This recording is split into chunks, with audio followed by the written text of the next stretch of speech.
Tea party.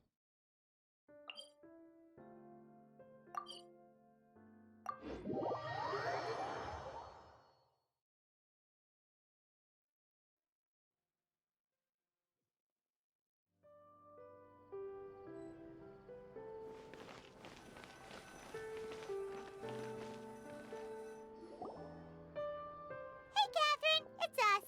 Got any new commissions? Specifically one with a huge more attack, perhaps? Paimon's just being enthusiastic. We're old friends now, she gets it. It's always a pleasure to see our two most avid adventurers again. Looking for the next challenge, I see.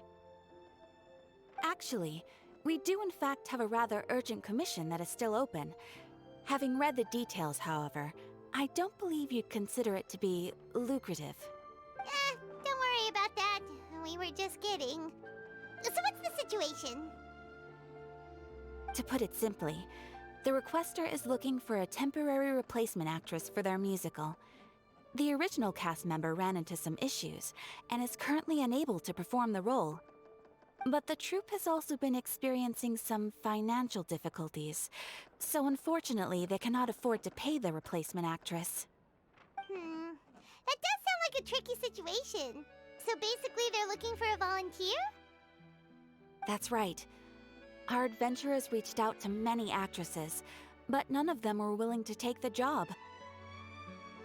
There are only a few days left until the performance. If they can't find someone in time, they'll probably have to postpone the show. And delays tend to create all sorts of new problems. Got it. Oh, this one's a doozy. What do you think, Traveler? Any ideas? Even if we took the commission, neither of us have any experience starring in musicals. If you're interested in helping, why not start by having a chat with the requester? He's right over there. Maybe you can't fill the role yourselves, but you might be able to help him figure out another solution. Maybe there's something he hasn't thought of.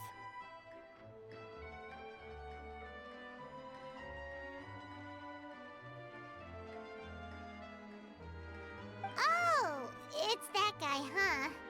No wonder, he looks like he just ate a sour lemon. Paimon approves, let's go! Hello there, are you the guy looking for a new actress? Wait, I know you two! Are you really willing to act in my musical? Wow, sounds like we're pretty famous in Fontaine already. But to answer your question, neither of us have any experience in musicals. But we heard that you're in a bit of a bind, so we figured we could at least try to help you think of a solution. Ah, I see. It's okay. I knew that asking for a volunteer was a long shot. If we can't find someone to step in, we'll have no choice but to cancel the show. It would be such a shame.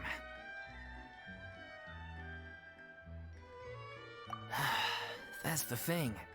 We're not some high-profile theater troupe, just a group of amateur enthusiasts. All our sets and props are very crude. We're grateful enough just to get an audience, never mind ticket fees. If we had a way to make this profitable, things might have turned out differently. But now, it looks inevitable that we'll disband. Disband? You're splitting up the troupe? Oh, I guess the lady at the Adventurers Guild didn't tell you? Yeah, this is supposed to be our final show together as a troupe. One last show. And after that, we go our separate ways. So we were really hoping to end on a high note. Nobody wants things to just fizzle out. Not after all the time and effort we've invested into it. Yeah, the leading lady, in fact. She's been dealing with a chronic illness ever since childhood, and unfortunately, it flared up again recently. It really drains all her energy, so she's in no state to perform. The show just won't be the same without her. But for everyone else's sake, I still hope we can find a way to hold the performance on schedule. Got it. We have a clearer picture now. Let's see if we can come up with any ideas. What if we sponsored the show? Traveler, how much more are you carrying? Please, there's no need to go that far. I wouldn't feel right asking such a huge favor, and I can't promise that we'd ever be able to pay you back.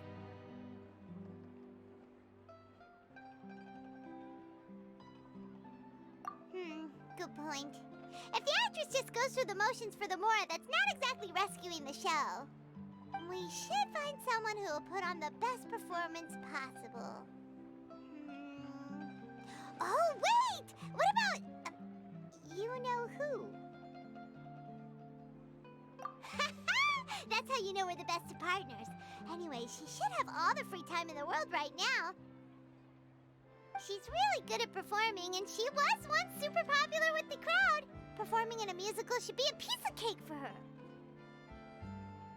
Who are you thinking of?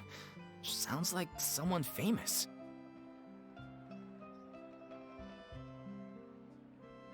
Her? You're... That was a joke, right? Nope. Paimon doesn't actually know if she's performed on stage before, but Paimon's pretty confident that she'd be really good at it. You're not wrong there. She has actually performed in a number of big-name shows before. They were one of the reasons she was so popular. But even if she's no longer the Hydro Archon, it's not like she's suddenly a commoner.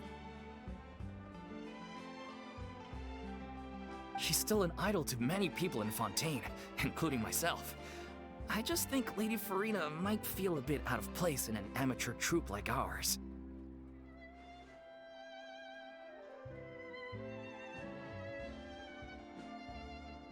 Well, yes, but...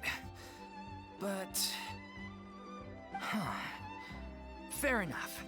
I mean, if she was actually willing to, then of course I'd be honored to have Lady Furina star in our show. I'm sure the rest of the troupe would be delighted too. I'm sure everyone in our troupe has probably dreamt of performing on stage with her one day. Of course, it all depends on whether she's interested. She might consider this opportunity beneath her. No point in stressing about that. We'll only know if we ask her. And besides, things are different now. There's no reason for her to be all high and mighty anymore.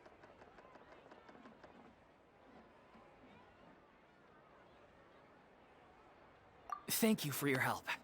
I guess I'll just stay here and wait for the good news. Good luck. Wait, where does Furina actually live nowadays? She used to live in luxury at the Palais Mermonia, but she's, moved out, right? As it happens, I have her current address here. I can provide it to you. Woo! When did you get here? I came over when things were starting to sound more promising. I thought I should be at the ready in case my assistance is needed. It is my duty to support commissioners in any way I can. Thank you, ma'am. Thank you so much. Well, now that we've got the address, we'll go find Furina. Back in a jiffy.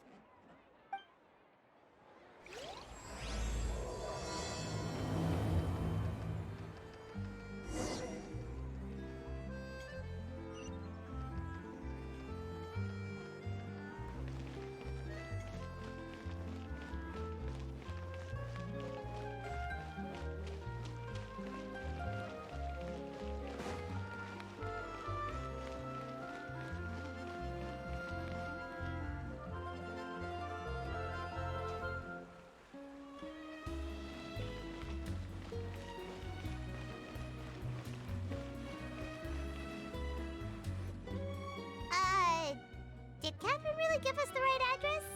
She lives here? Not that there's anything wrong with this place, it's just, a bit of a step down from the Palais Mermonia. You know, it's common courtesy to make sure the homeowner isn't an earshot when you're denigrating their abode.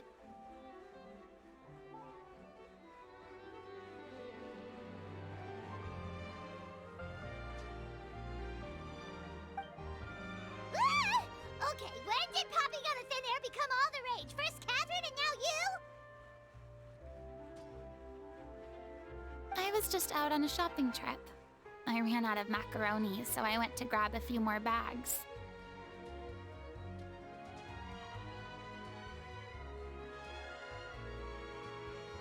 I used to have a much wider range of choices when it came to food, but now I'm finding that simple, traditional home cooking can be quite delicious too.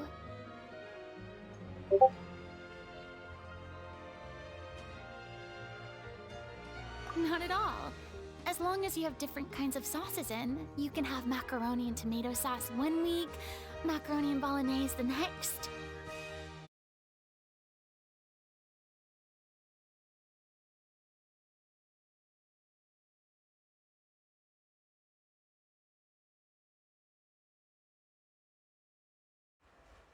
Oh, sounds like you're really struggling to cope.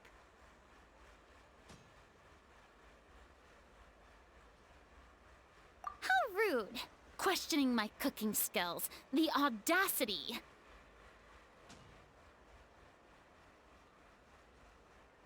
It's not like I have a very eventful life these days. Actually, I barely leave the house. So I don't see how it's unusual that my meals are a little simpler now too.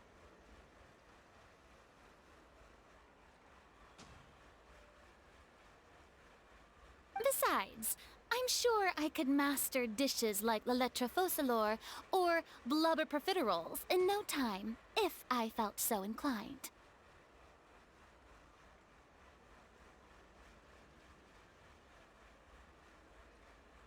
Ah, there it is. You don't know how to cook. Not yet, maybe, but... Anyway, what are you even doing here? I do hope you didn't come here just to ogle at my fall from grace.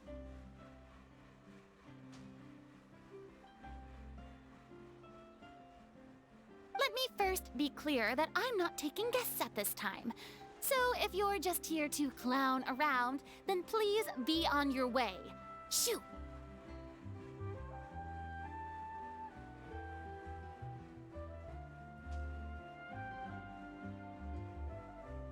Sorry! We're sorry! Please don't be mad!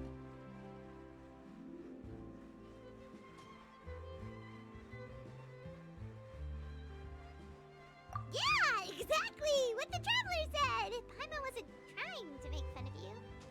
Hang on a sec, you weren't exactly holding back either!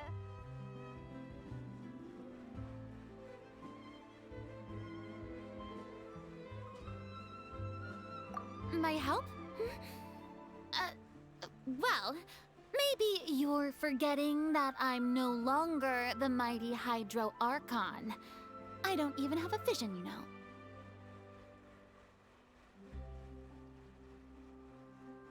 Don't worry, it's nothing that serious. It's just very specific, and you're the one with the power to help!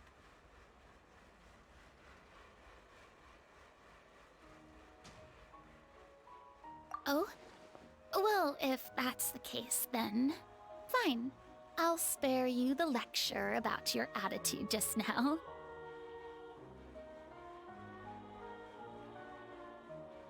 So tell me, what specifically makes this matter so specific?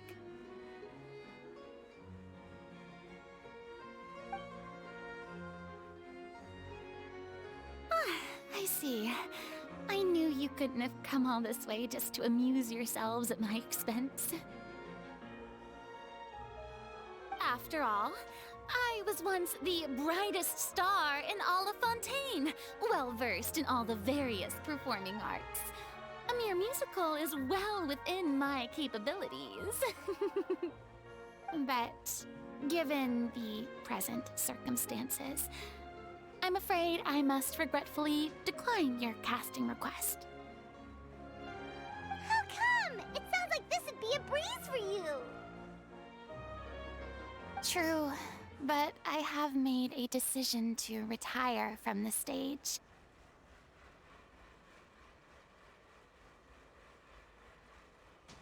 Although I am no longer required to play the role of the Hydro Archon, the time I spent inhabiting that character has left an indelible mark on me.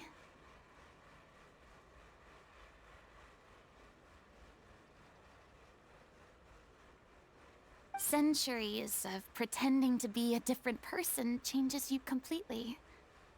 I'm not the same person I once was.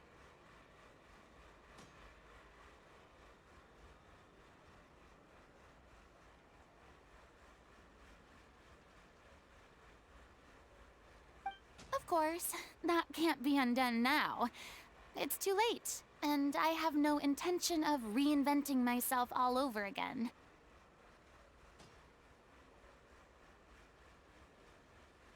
But at least I can say that I no longer desire to play any new roles.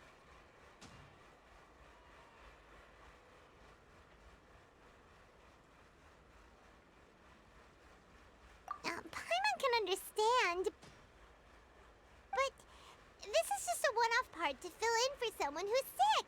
Surely that's okay. Whether it's a one-off or not, it's a boundary that I've committed to no longer cross.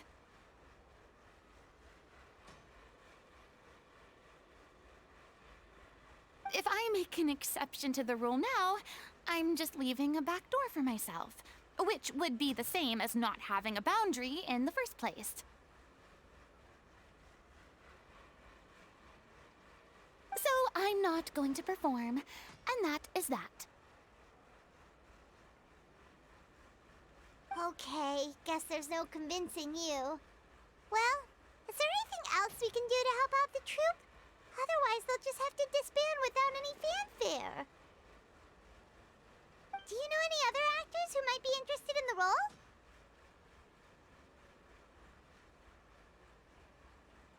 Nope.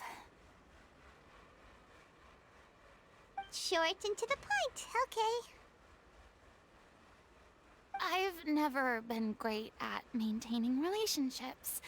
Besides, anyone I've ever worked with probably couldn't wait to get rid of me.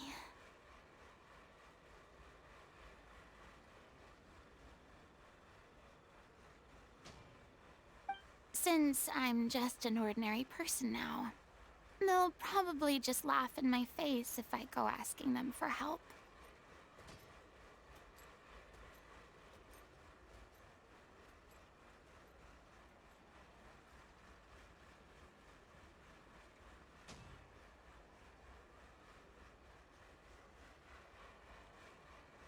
True, but I mean, could you even blame them?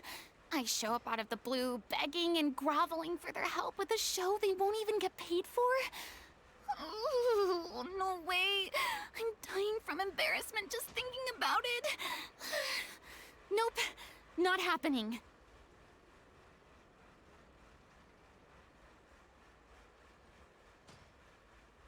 Well, is there anything else we can do? This performance really means a lot to the guy we're working for. Have I not made myself clear? You're barking up the wrong tree.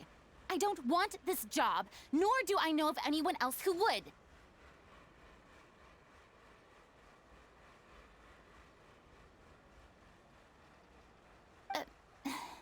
Sorry. I didn't mean for that to sound so harsh. I wish I could help, really.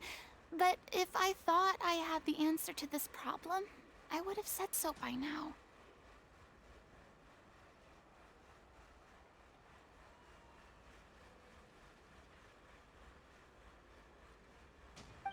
It's all right, Furina. Paimon just wanted to make sure we tried everything. Oh, everyone in the troupe will be so disappointed.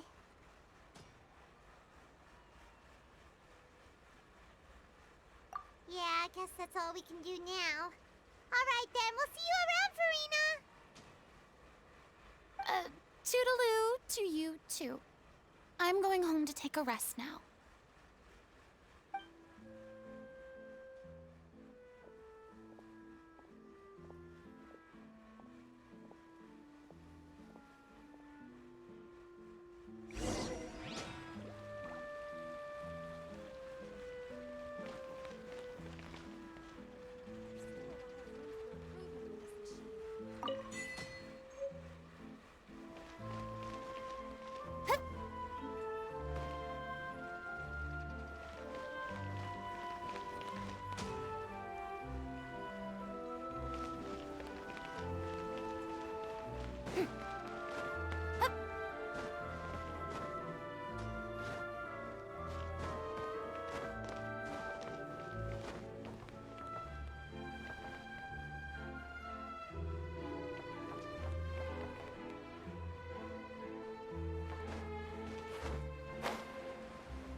we have to respect Furina's decision. Maybe the thought of performing brings up too many painful memories now.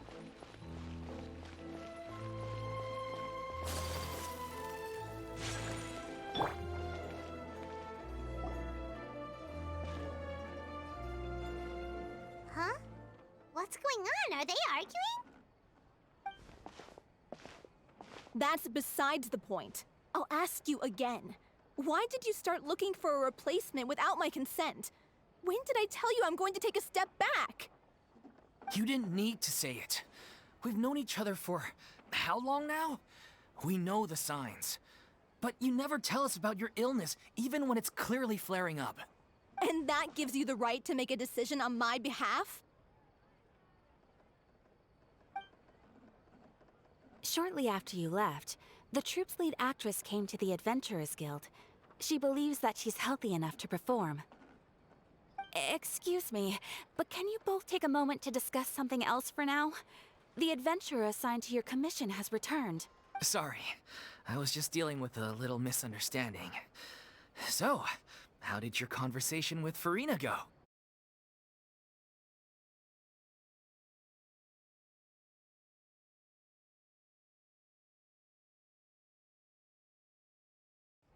Sadly, it's a no from her.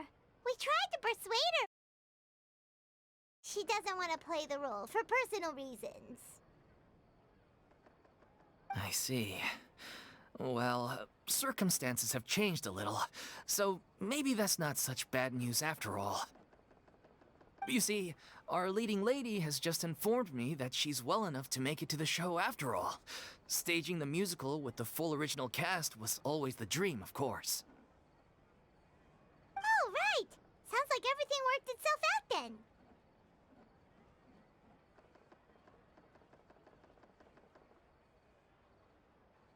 Yeah, she'd be livid. We'd get the scolding of a lifetime. Jeez, is Lady Furina really so harsh with people? Only joking, calm down. So, guess we can consider this case closed now, huh? Despite the fact that we failed to complete the commission, we were still racking our brains for ideas on the way back here.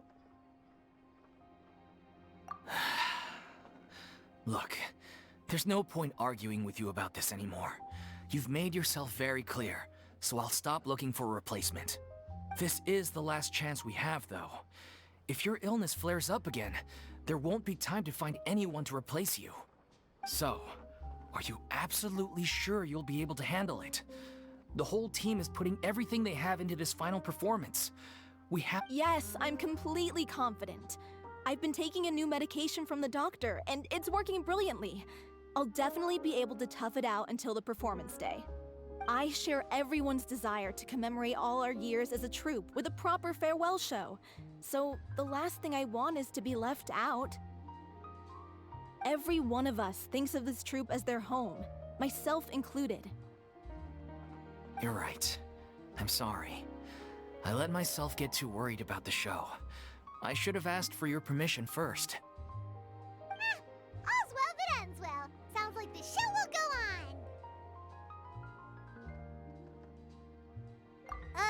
Sure.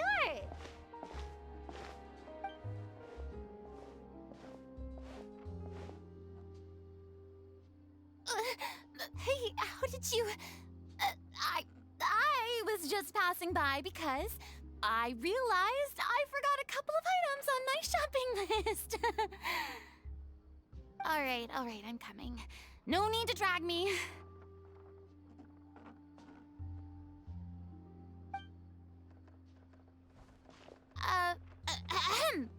Hello, one and all. I couldn't help but overhear your conversation just now. Furina? Didn't you say you were gonna take a rest at home? What are you doing here? I was just ever so slightly concerned about the situation you mentioned. Yes, a teensy bit concerned, that's all.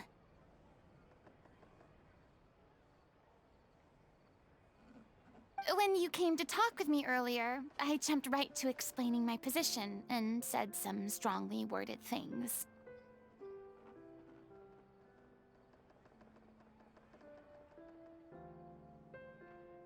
And all before I even had a full grasp of the situation.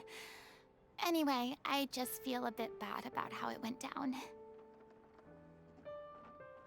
I'm sorry, Paimon. Oh, it's totally fine. Paimon didn't take any of that personally. You really have a knack for asking the most uncomfortable questions, don't you? I felt very sheepish, having had a change of heart after flatly refusing you. And then, to make matters worse, you caught me.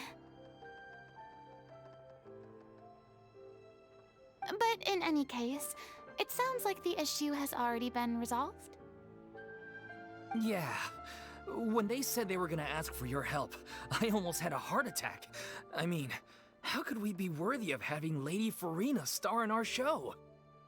There's no need to think like that, and no need to keep addressing me as Lady. Just Furina is fine.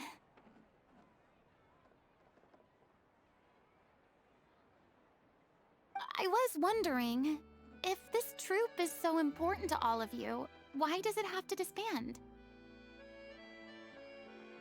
If the difficulties are purely financial, then there must be a solution.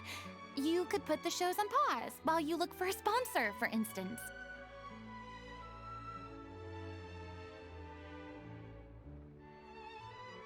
Everyone seems so devoted to the troupe.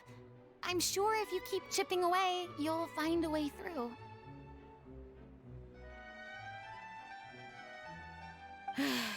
We all want to believe that, but some things are just beyond our control. Everything's been going downhill ever since we lost our director. She was the heart and soul of our troupe. She kept us going. Her name was O'Reilly, and she was the founder as well as the artistic director of our troupe. And tragically, she was a victim in this serial disappearances case. What? That's actually how I recognized these two. It was all thanks to their efforts that the true culprit was brought to justice.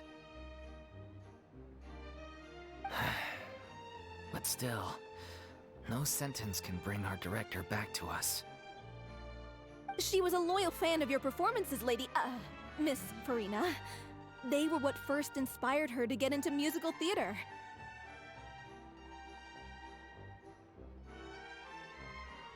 She rallied many people around her who were destitute or had lost their sense of purpose in life, and convinced them to join her troupe. She wrote her own scripts, acted on stage, and mentored each and every one of us. People loved our performances back then. We seemed to be going from strength to strength. Things were really looking up for us. And then disaster struck. Yeah. After that, the entire troupe fell into disarray. None of us know anything about script writing, let alone how to handle the business side of things. We've been doing the best we can, but despite our efforts, things are slowly but surely falling apart. It's agonizing, but ultimately, we'd rather end things now on our own terms than stick it out to the bitter end and watch all our dreams turn to dust. Oh. What a terrible waste. A gifted artist from humble beginnings who achieved so much and no doubt had much more to give. And then her life was so cruelly taken.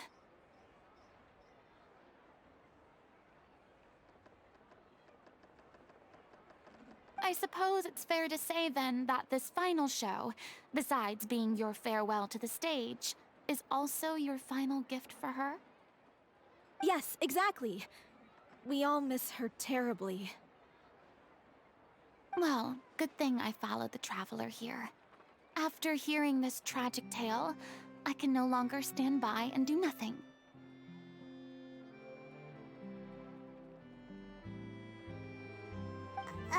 Furina. I know what what you're thinking, but I by no means plan to cross the boundary I've set for myself. Besides, they're no longer looking for a replacement anyway.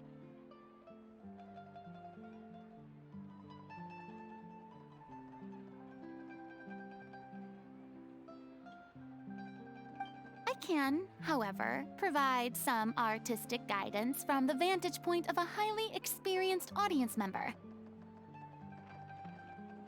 But only if you feel this is something that would help, of course. Oh, most definitely! We'll take any guidance that you can give.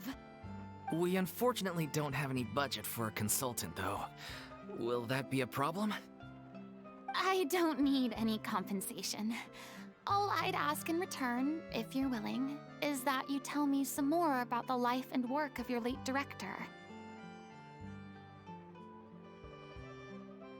Something I've begun to realize since my departure from the Opera Epiclese is that there's a lot you don't see when you observe everything from on high. The law only judges criminal behavior and does not weigh human emotion. The court's verdict can settle the question of criminal liability, but what about all the unresolved emotions of the parties involved? What happens to them?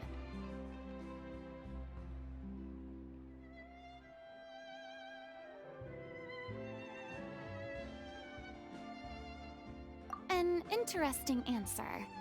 But if you ask me, I think all emotion shall ultimately return home to the heart and slowly settle with the passage of time.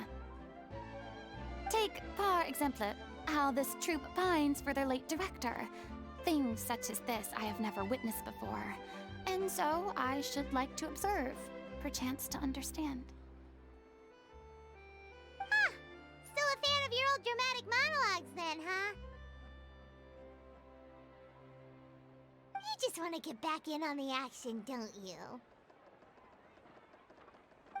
No. This is a completely different situation. Pearls before swine.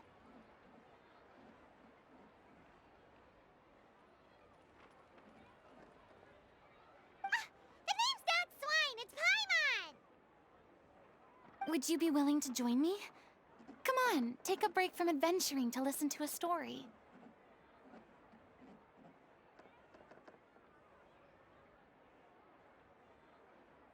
Thank you all so much. Our director was a huge fan of Miss Furina's performances, as of course we all are.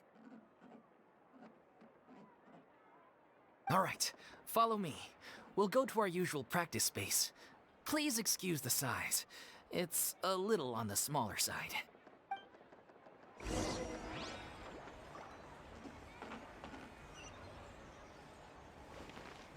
Exactly, but none of them believed me.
Lady Furina?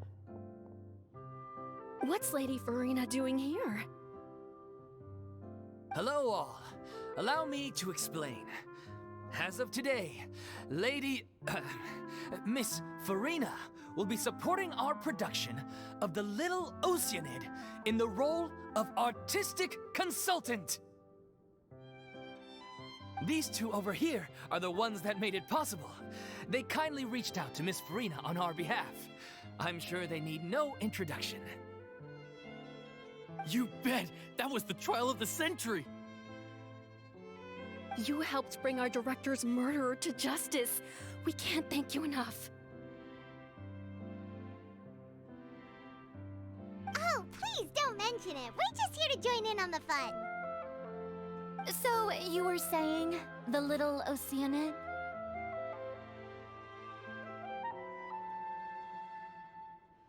Yeah, that's the name of our final show. It's an unfinished script left behind by our director. One of our greatest regrets is that she never got to complete it. So, if we can bring it to the stage and make it a successful show, we can all take some solace in that. Wait, but if it's not finished, then... Yeah, we've been battling issues on every front trying to realize this dream. Anyway, let me give you a quick summary of what the story's all about. The protagonist of the story is a young Oceanid who transforms herself into human form, despite the protests of her family. She longed to live just like any other human, and sure enough, she found friendship and even love.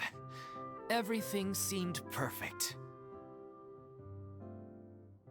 But one day, her true identity was exposed, and her world came crashing down around her. So far, so good. A classic tale. What happened after that?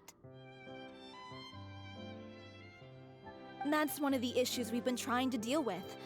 Unfortunately, this was as far as the director got with her script. We need a proper ending so we can bring this musical to the stage. But people have different opinions on which direction to take it in. We still haven't decided between a happy ending or a true-to-life tragedy. By true to life, you mean the director's sudden disappearance?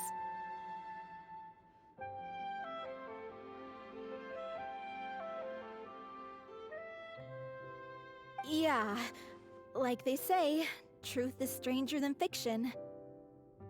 But then there's the question of whether we really want to use the stage to pass our raw pain onto the audience. Exactly. A lot of the time, people come to watch a show just hoping for some light entertainment.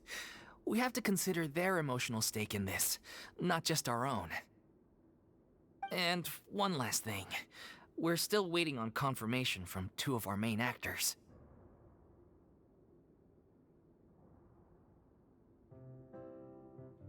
The first is Paulo, who plays the protagonist's lover. He's locked himself away to focus on writing an ending for the script, but the deadline's passed and we still haven't heard from him. The other is Villemont, who plays the main antagonist. He took the director's death pretty hard. Hasn't set foot in the city since. He did write to us, promising that he'll be there for the final performance, but we haven't seen or heard from him since. So we're not really sure what to make of that. Huh. Although, now that we have Miss Furina helping us, maybe we should take the opportunity to get everyone back together. What opportunity? What do you mean?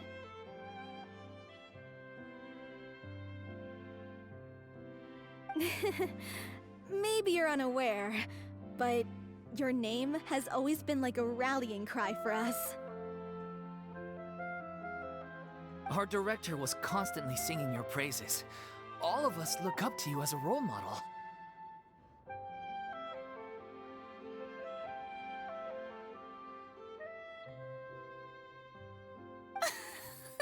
Oh, stop!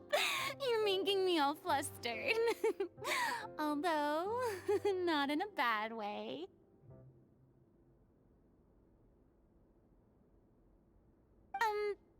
suspect the reason they're dragging their feet is that they have their doubts about whether the show will really go ahead, considering all the issues you've been facing.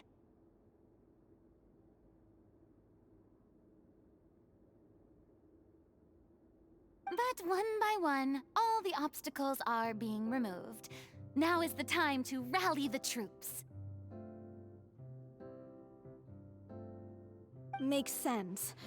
Okay, priority number 1, let's check in with Paulo and see where he's at with the ending. He went back to Poisson a few days ago, said that staying in a friend's home might help him to relax and escape the feeling of isolation. I thought the last thing his friend would want right now would be to take visitors, given that Poisson was flooded not too long ago. But I guess it's the opposite. A friend in need and all that.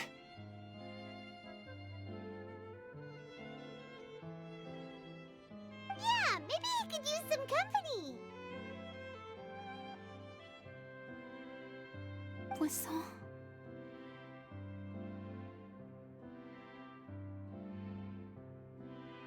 Nothing. I suppose my presence will be indispensable if we are to restore his faith in the show. So, allons-y. To Poisson!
If I remember correctly, this is where he's staying.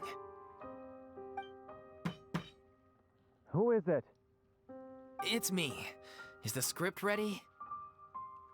You came all the way here for that? All right. Forget that for now. Just come on out. We've got some great news. Nice try. Look, just give me some time, okay? I'm just wrapping up this last part of the script. I'll be out once I'm done. Okay then. Looking forward to your masterpiece. So, as expected, he's missed the deadline. The ending is one of the most important parts of the show. Even once he's done, it isn't final until we've all had the chance to read through and make sure we agree on it. Someone told me they'd just seen you in Poisson. I assumed it was a case of mistaken identity, but sure enough, here you are. And Furina, too.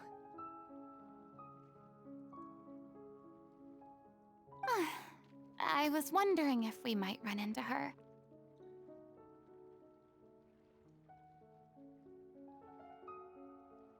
So, you're here for Paolo? Looks like he could be a while, so feel free to take a stroll around town in the meantime. I've made all the arrangements already.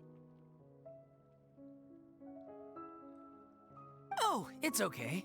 We can just wait here. Thank you for being so considerate, Miss Navia. That sounds wonderful. We'll take that stroll. Get over here, you! How oblivious are you?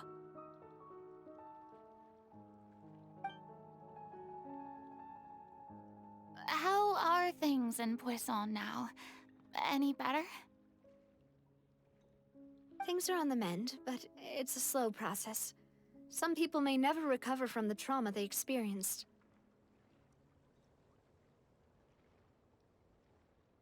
I'm sorry to hear that. I wish there was something I could do. Please, must our conversations take such a depressing turn every time we meet?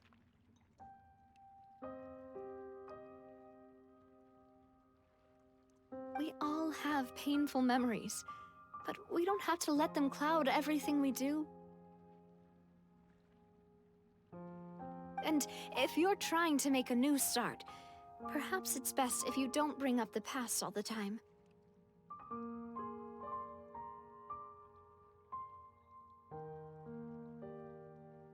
Thank you for your words of comfort. You make a very good point. But for now, at least, I think I should stay with the way I'm feeling for a while longer.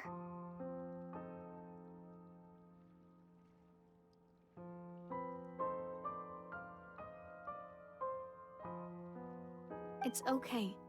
These things take time. Moving on from a painful experience is easier said than done.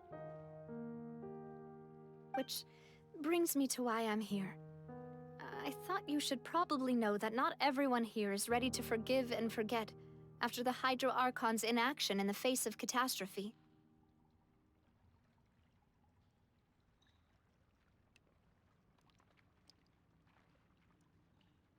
To avoid upsetting the peace, I told the townspeople that everyone here is a member of the theater troupe, and that you are just an actress playing the role of Furina.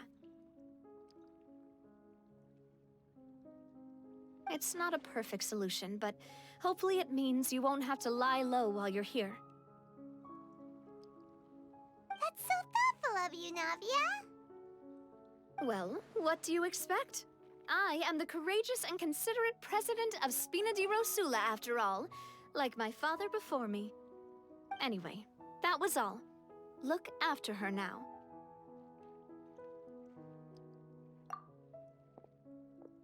Off we go then. Let's take a look up there.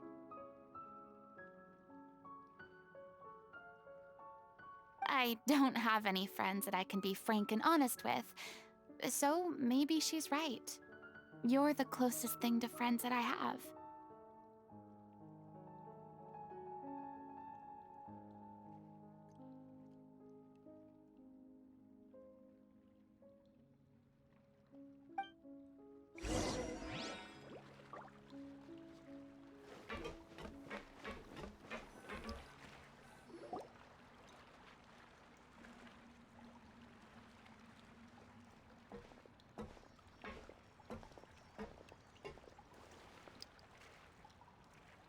I'm so grateful that Miss Nafia was so understanding. To be perfectly honest, I didn't know if I was ready to meet her. It's always easiest to just run away from your problems, but that never fixes anything. You can't get around the obstacles without facing them.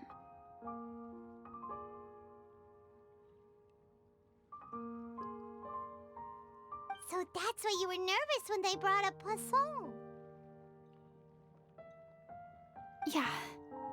I'd be lying if I said I wasn't scared of coming back here.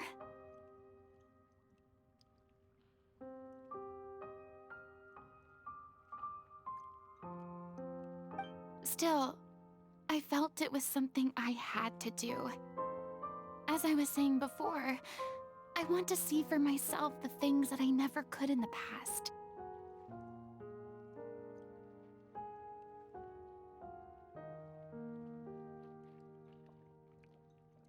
I'd be overjoyed if the people here could find it in their hearts to forgive me. But they're more likely to unleash a tirade of vitriol against me, which, of course, I completely understand and accept.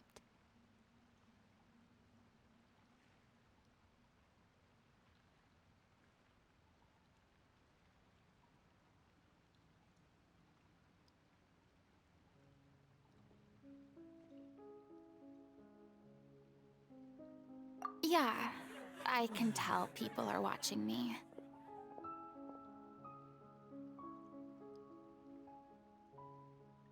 I'm sure some people here see the idea of someone coming to Poisson dressed as the Hydro Archon as extremely disrespectful. I used to be terrified of the gaze of other people, especially when they had suspicion or resentment in their eyes. I guess I wasn't quite ready for this after all.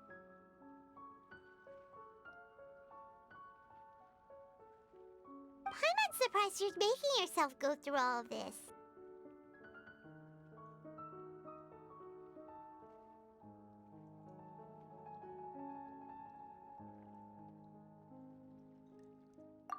I can't let myself see only the things I want to see.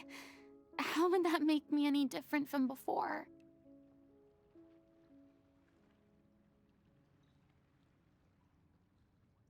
Look! There seems to be a crowd gathering over there. Probably time we made a move. How about we check out Spina di Rosula's ship? We should have a view of the whole of Poisson from there.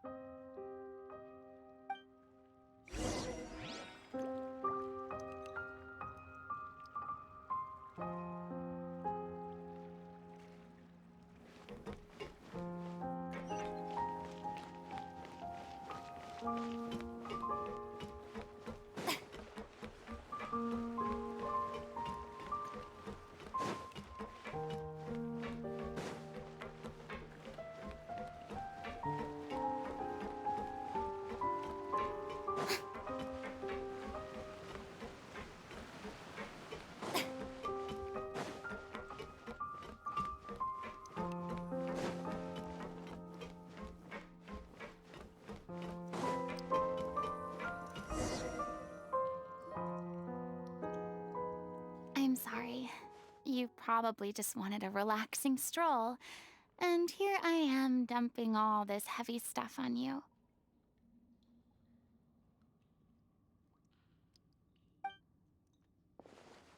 We don't mind. It's actually refreshing to see a different side of you. Great. Well, I appreciate your company, so please don't disappear just yet.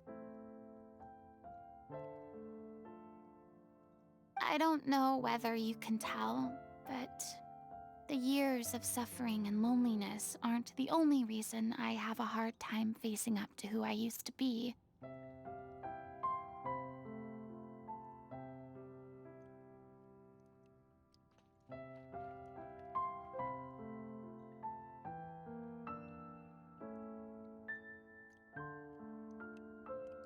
As I stand here by the ship, I can't get the images of the rising water out of my mind.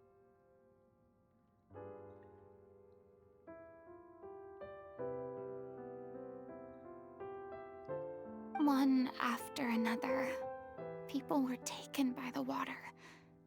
All those treasured lives and memories washed out of existence in an instant.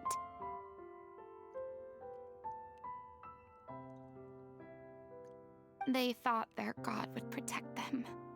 They had absolute faith that when disaster struck, a divine power would save them from harm.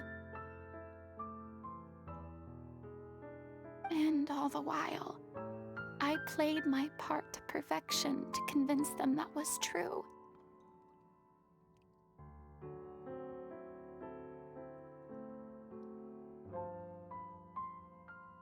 But then the floodwaters finally came, and the Hydro Archon did nothing.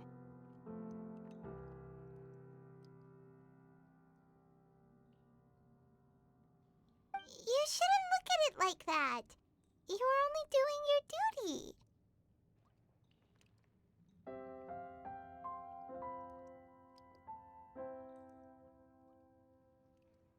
I've had to go through so many moments like that for the sake of protecting the truth. As time went on, it got harder and harder to bear, and I became more lonely and isolated.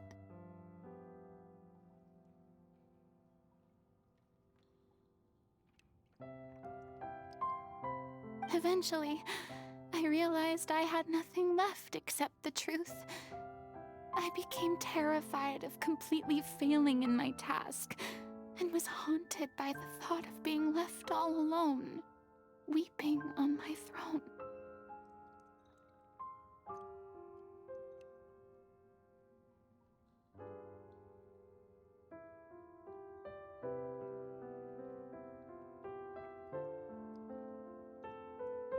Fortunately, we were able to avoid the worst-case scenario thanks to the help of heroic individuals such as yourselves.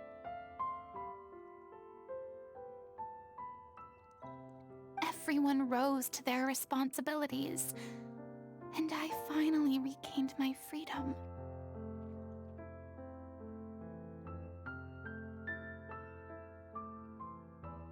But on some level, freedom also means no longer being needed. I have no further use to people.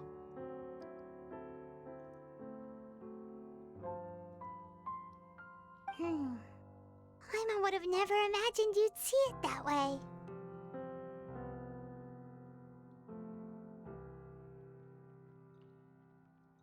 Reward?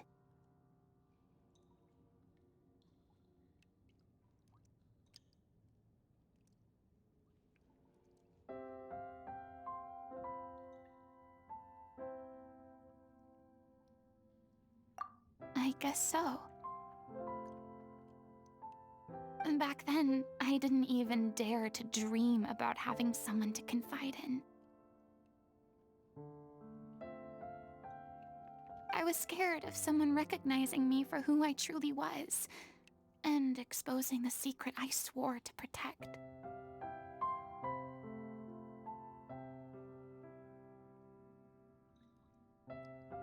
Believe in the Furina you see on stage.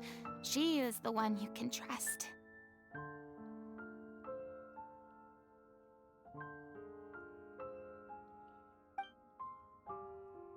I had to keep all my feelings, all my curiosity about life to myself. No one could be allowed to know. That's what I really meant when I said I'm no good at maintaining relationships.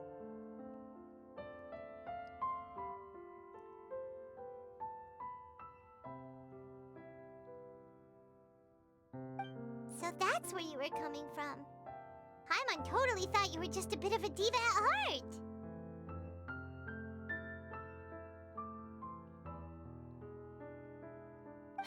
Could you please get off my case? I don't know what's gotten into you today. I'm making an effort here. You could at least try to do the same.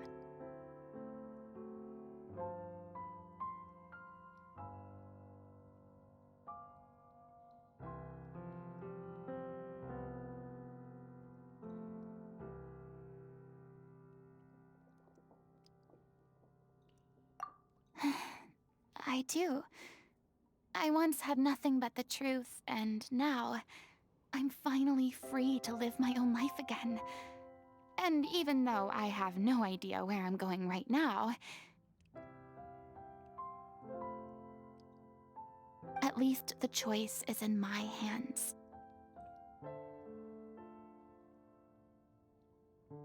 All right, it's about time to head back. Paulo should have finished the ending by now. Sure! Okay, let's head back and check it out.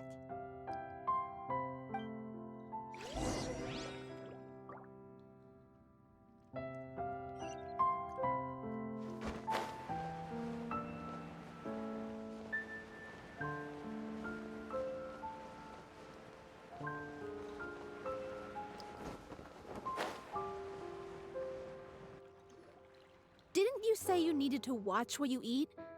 You're supposed to be cutting down on fried foods, not wolfing down copious quantities of fish and chips, you know? Come on. It's not every day we get to dine at Spina di Rosula's expense. Can you believe how generous she is? I'm not about to pass on free food. Anyway, my character doesn't need to be slim and good-looking. That's your job. Are you kidding me right now? It's not your character's health I'm worried about, it's yours.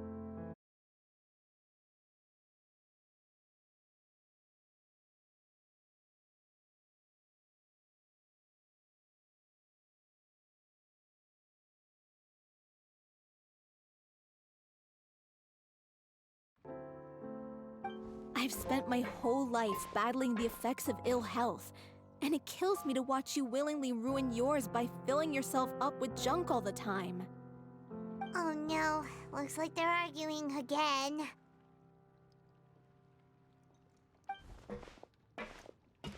We're back! Could you maybe put your differences aside for a moment? Ah, you're back. We've been enjoying Spina di Rosula's VIP treatment in your stead. Paulo's nearly done. We shouldn't have to wait too much longer. Great! So you were discussing your characters, right? We heard she's playing the oceanid who turns into a human girl. What about you?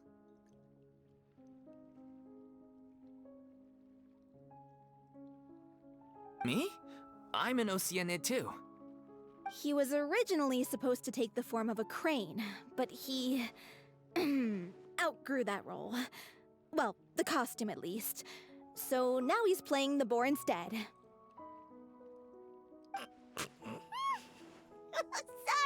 Sorry.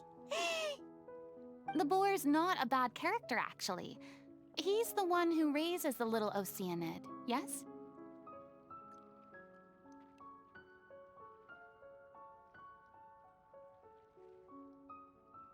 That's right. He has some pretty memorable lines too, like when he imparts some solemn words of wisdom to the little Oceanid. If you become human, you can reveal your secret to no one. You will face suffering and loneliness. Is this truly what you want?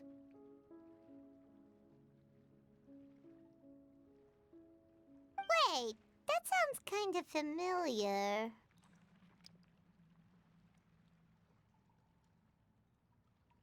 It's the most important line in the whole script. I think it's a symbolic statement about our director's life and legacy. She kept quiet about all the trials and tribulations she faced in running our troupe, allowing us to devote ourselves fully to performing. It was only after she was gone that we realized how tough her job really was. You mentioned earlier that the troupe is like your home. Yeah. I was born with an incurable illness, and once my family found out it couldn't be treated, they decided they didn't want me anymore. I spent some years taking whatever work I could find and trying to manage my illness with various medicines. But whenever I had a bad flare-up, I'd be lying in an alleyway for days at a time. It was like that until the director found me one day. She told me I had a great voice and asked if I was interested in studying singing from her. I said yes. She took me under her wing, taught me to both sing and act, helped me find Mora for my meds, took care of me when my condition decided to flare up. I know it was all a huge burden on her. She sounds like a really incredible person. She really was. She gave everything she had to her troupe and the people in it. All of us were so proud to call her our director. I was a lost child too when she found me. As the child of a murderer, my parents weren't around when I was little, so I got sent to an orphanage. The other kids were always picking fights with me. They'd say things like, "Come on, you must be pretty tough if you're the son of a murderer." It was just to taunt me, though. I was an easy target, and they knew it. One day, I got beaten up so bad that I just couldn't take it anymore, so I ran away. I lost all faith in humanity by that point. Thought the whole world was out to get me. Let me guess. Fortunately, the next person you ran into was the director.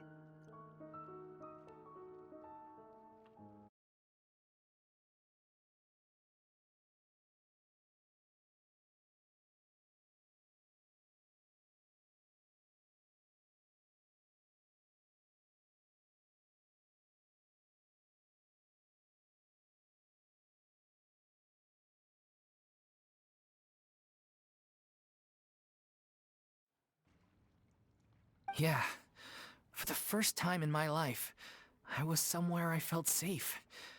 And I promised myself I'd stay here until the day the group parted ways. The day you hoped would never come. How times change. Oh, you're finally done? Get your butt over here. There's someone I need to introduce you to. This is our new artistic consultant, Miss Furina. Furina? The Furina? Oh my god, how did you manage to wrangle that? Please, the honor is all mine. I was profoundly moved to hear about your troupe and your wonderful director. I just wanted to do something to help. Same here! Even so, this is just... Oh, wow. I'm sorry. I'll try to calm down. Now, where was I? Ah, yes, the script, of course. Let me give you a rundown of how the story unfolds in my version of the script. I'm sure you're already familiar with the beginning of the story. A little Oceanid decides she wants to become a human, against the wishes of her family. She finds love and friendship in the bustling city, but then, disaster strikes.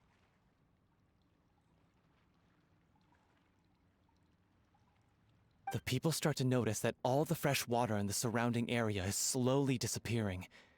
The soil is becoming arid, plants and flowers are withering, and the people begin to panic. The little Oceanid, Cleo, and her lover decide to do something about it and investigate the truth of the matter together.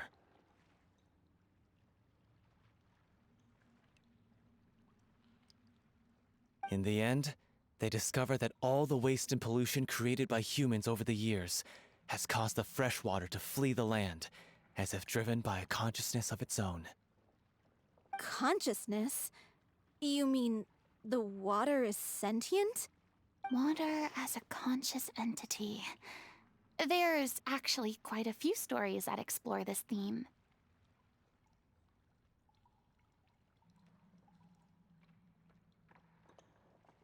Since the little Oceanid is a water spirit, she immediately understands how the water is feeling. She then tells her lover about her true identity, as well as the truth behind the crisis. Her lover accepts her for who she is, and works with her to find a way to bring the water back. However, unbeknownst to them, there were some people eavesdropping when she revealed her secret.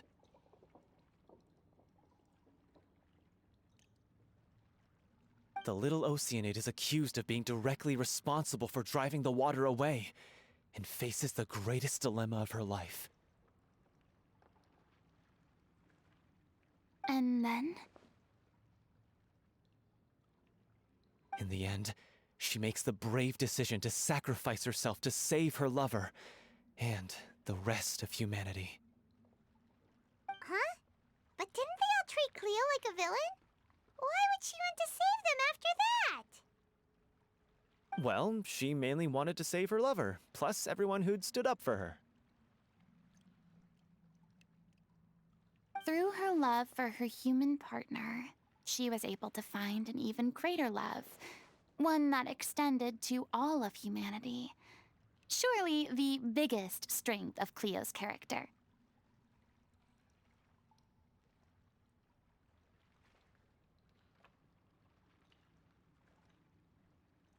There's actually something else that bothers me. You know the protagonist is supposed to represent the director, right? And she never had the chance to become a hero in our world. If we're serious about dedicating this show to her memory, we should make the ending as true to life as possible. What about if the little Oceanid is hounded to death by people who hate her, her lover makes sure her secret never gets out, and humanity continues down the path to extinction? That sounds like too cruel of an ending to me. And perhaps a little irresponsible to present to the audience. That ending would be a perfect mirror to Director Aureli's death, both arbitrary and meaningless. On the day when she went missing, Director Aureli had instructed us all, somewhat out of the blue, to leave the court of Fontaine and wait for her outside the city. We waited and waited at the rendezvous point, but she never came. By the time we returned to the city, we looked for her. The Gardamex looked for her, but she was nowhere to be found. Increasingly, all the signs seemed to point to her being the latest victim in the serial disappearances case. The director was the kindest soul in the world. Yet she was senselessly sacrificed for the sake of a so-called experiment by someone who had nothing to do with her at all. But doesn't the way she suddenly told you to leave the city suggest that maybe she had some sense of what was about to happen? It almost seems as if she was moving you to safety. I've been trying to follow up on that ever since, but all my efforts so far have turned up nothing. Villemont might know something, but he won't open up to me. Villemont? The one who's playing the role of the villain? Yeah. He's been overwhelmed by grief. I think the director's death hit him hardest of all. Grief? Guilt, more like. Also, I have a hard time imagining that anyone took it harder than me. Because, well, speaking of the play being true to life, I was deeply, madly in love with Aurelie. What? You kept that one quiet. It's time to be upfront with you all. No more keeping secrets from each other. We'll never be able to agree on the ending if we can't be honest about how we feel. I did tell her how I felt once, but she turned me down pretty much straight away. She said that we were all like brothers and sisters to her, and she'd never considered us as potential romantic partners. Not that it came as a shock or anything. It was what I was expecting to hear. So I told her I'd always be there for the troupe, and I'd always be there for her. I said, maybe one day in the future, when everyone's settled into their own lives and on the up and up, and managing the troupe no longer required her constant attention, well, maybe then she could reconsider what she really wanted in her life. And now, that day will never come. Oh, Paulo. So if I'm the one writing this ending, then I'm gonna make sure it does right by Aurelie. I won't let anyone get in the way of that. In that case, you have to straighten things out with Villemont once and for all, face to face. We've all had our differences of opinion over the ending, but those two have never seen eye to eye on anything. One of them has to compromise if we're ever going to reach a final decision. Well, if that's where we're at, looks like it's time to go visit Villemont. Are you ready to face the truth? Honestly, I'm slightly terrified. But for the sake of our final performance, I'll do whatever it takes. Funny you should ask, though. You really do get what I'm going through right now. I certainly do. Come on, everyone. Allons-y!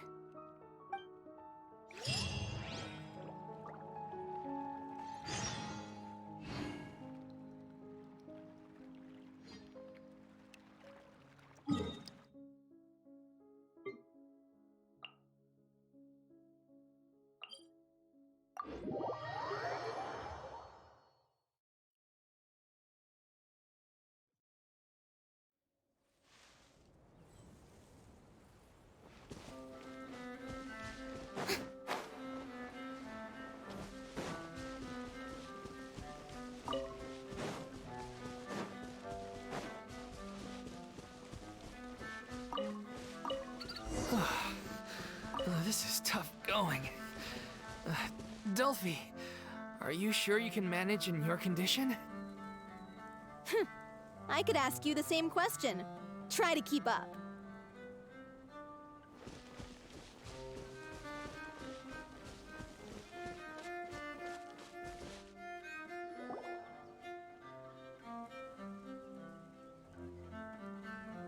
Ugh, as if this journey wasn't tough enough already without a roadblock. Don't worry. We should all be fine with the traveler here. We don't need to take a detour.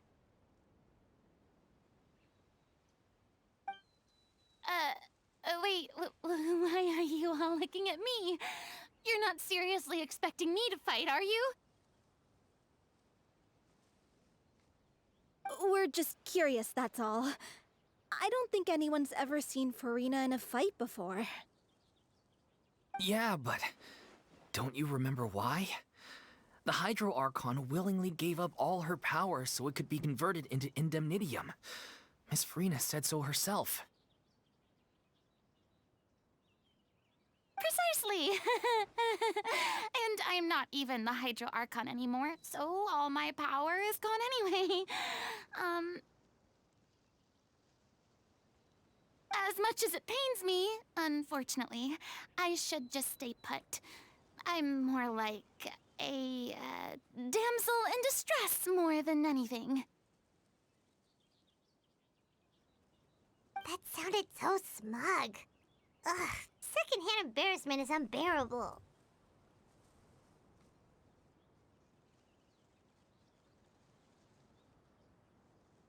C'est la vie, indeed. Alas, I am forced to watch on helplessly as a more brave and seasoned adventurer than I swoops in to save the day.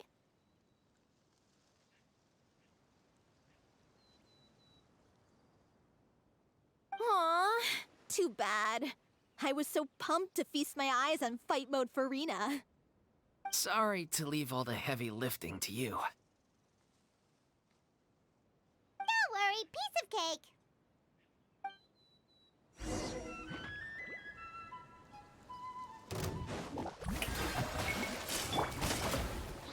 By ordinance divine. Hold that pose! Yacha! Time to shine!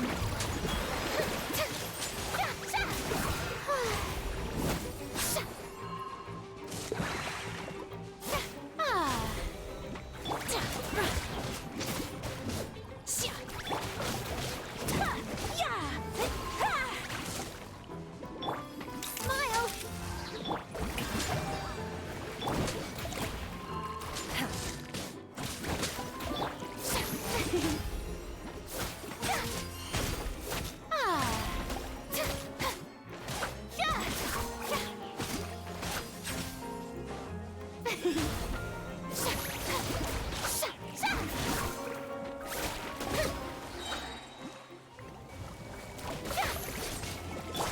Cryo incarnate. Hard-hitting exclusive! Safe! Let my name echo in song! How dare you!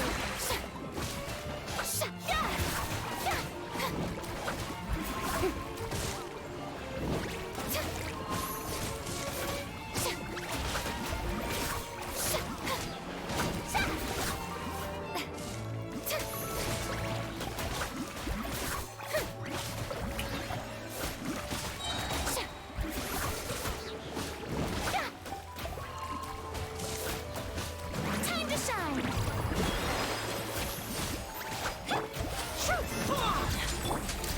Bravo! Good show! You certainly live up to your reputation. Yeah, thank you. Anyway, the path is cleared now, so onwards and upwards.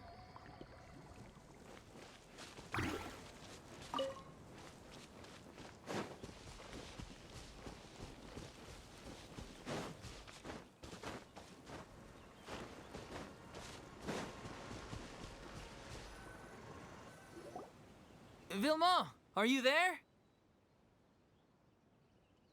Huh? Oh, it's you guys. Wait, what's Lady Furina doing here? I can explain. We've been rounding up the whole troop. We now have everyone except you. So, you think knowing the truth about the director's disappearance will help you write an ending to the script that pleases everyone? I care just as much as everyone else about making the Little Oceanid a success. That's why I wanted to wait until after the show. If I open this can of worms now, I just don't want to make things difficult between us. We're supposed to be a unit when we're on stage. Fiamma, avoiding the truth will not help anyone. Unless you mean to suggest that Aurelie's death had something to do with you. I don't want to talk about it. Listen, Fiamma. I used to think that my love for Aurelie was a point of shame. I never brought it up to anyone. But now, I've made up my mind to put it all on the table. I'm prepared to face everything, to sacrifice everything for the sake of the show. The little Oceanid cannot be complete unless we do justice to Aurelie on an emotional level. This is why people think of you as not being the smart one. As you all know already, the troupe was kept afloat not from ticket sales, but donations from the audience. Of course, that was nowhere near enough. We took on side jobs when we weren't performing, but even then, the troupe's financial situation was pretty dire. So, anyway, one day after a show, a merchant came to me and offered us a huge sponsorship. In return, we just had to provide the audience with their drinks during performances. It seemed like a win-win, so I said yes to it on the spot without consulting the director.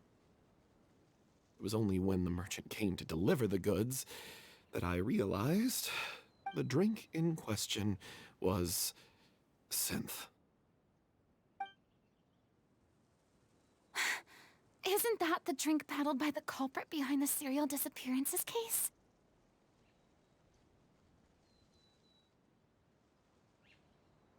I freaked out when I saw the boxes.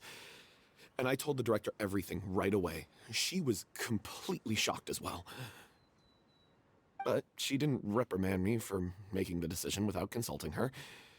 Instead, she contacted the merchant and stated that the troupe could not agree to this collaboration. The merchant was furious, berated us for going back on our word, and threatened to sue us for damages. The amount was astronomical. There was no way we'd be able to pay.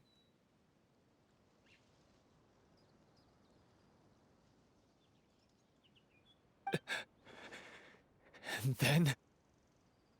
I was going to sort it on my own, but the director stopped me. She said that this was an issue for the whole troupe, and it wasn't my fault.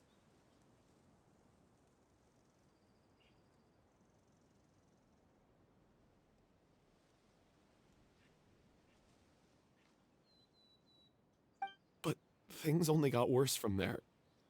The synth merchant just wouldn't let up, and then suddenly the director told us all to leave the city one day. I knew then that things must have reached a boiling point. I admit this whole thing was my mistake. I didn't dare to tell any of you the truth back then, and after the director disappeared, I was even more afraid to say anything.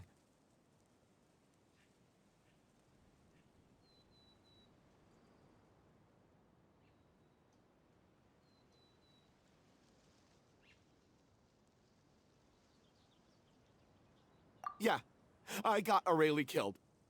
There, I said it. Happy now? Hey, don't say that.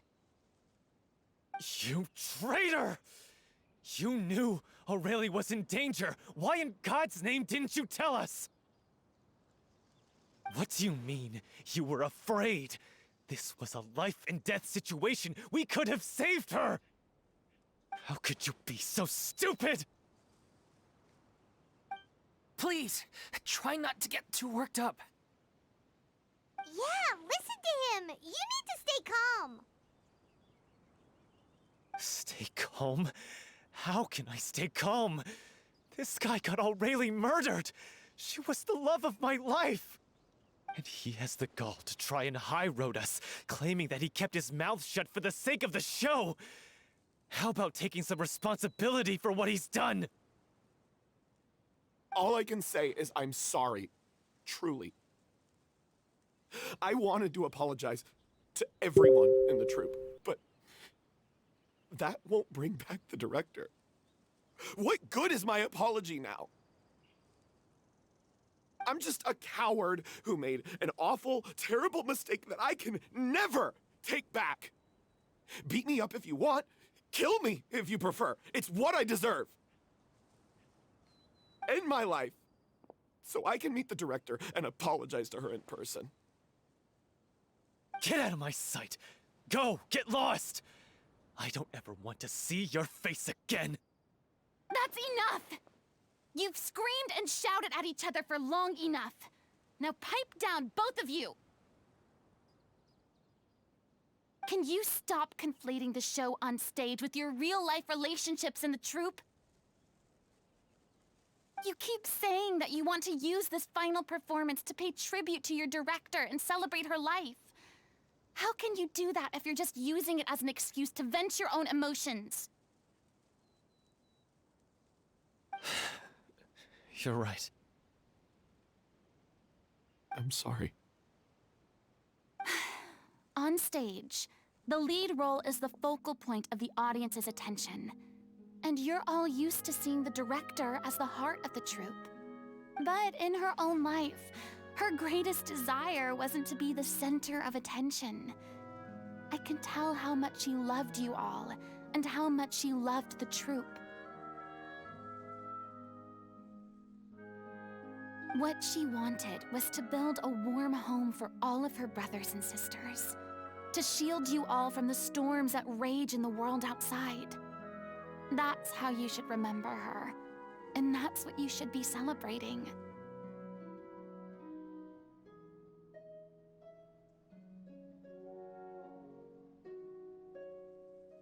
I understand why you're trying to make her the hero of the story, but isn't she your hero already? After everything she did for you?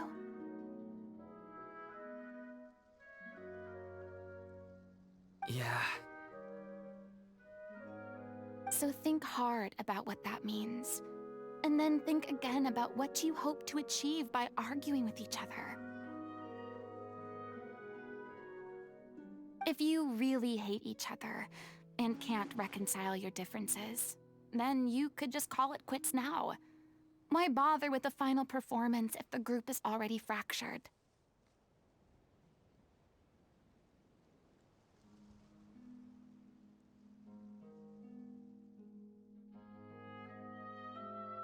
But you can't bring yourself to do that, can you? You care too much about Director O'Reilly and the home she built you all to let go. What are you laughing at? I don't see what's so funny. Sorry, I didn't mean it that way. It's just that, for a moment there, it felt like our director was back with us again.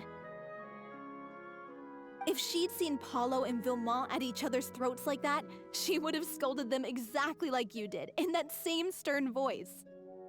Really? But she sounded like such a gentle person. Of course she was. Even her harshest lectures came from a place of kindness, and it showed. She really was a truly outstanding person. What you said, it really puts everything into perspective. I'm truly sorry. I really meant for this to be a genuine apology, but I ended up making it all about me and my self-pity. It's all right. Let's save all this for after the performance. So, the ending. What are we gonna do about it? Clearly, everyone needs to take a step back for now and reflect on what really matters. When emotions are running high, things get lost in the fray. The end of the story needs to focus back on O'Reilly herself. She's the true star of the show.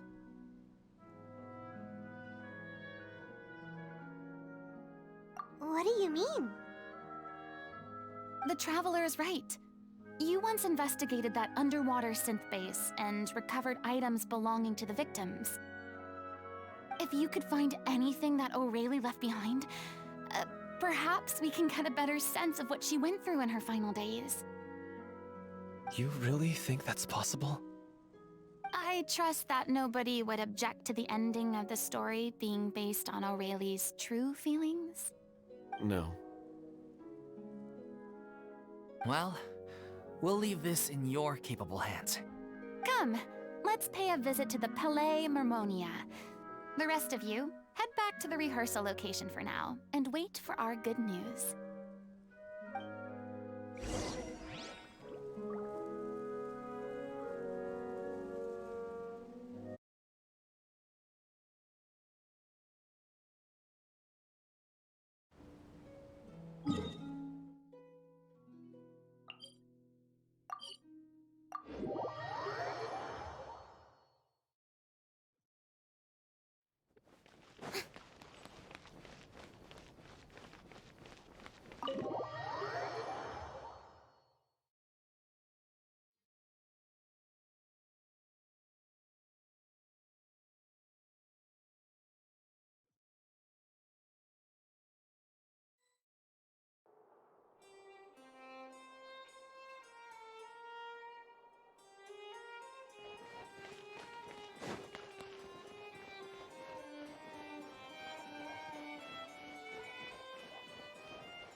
You want to review some recovered items connected to victims of the serial disappearances case?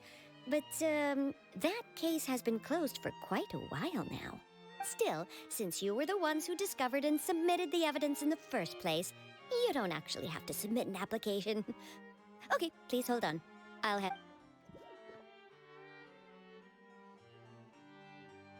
So, this is all Aurelie left behind.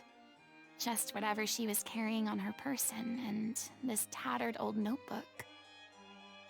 Hey! It's full of script lines! And sketches, too! Looks like they show where the different props should be placed on stage. Let me take a look. Maybe there's something in here from after she was kidnapped.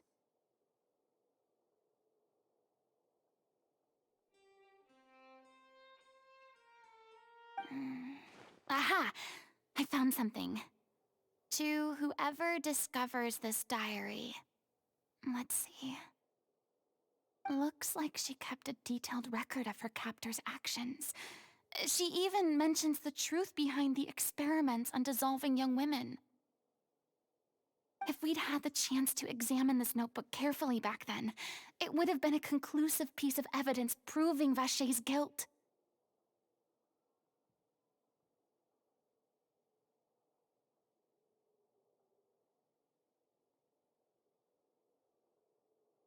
Vacher took so many lives. It's still so unthinkable how many victims he had. I guess Aurelie must have written all of this down in the hope that her records would one day be of use to investigators. Wait, it cuts off. Her handwriting here gets patchier and more illegible by the line.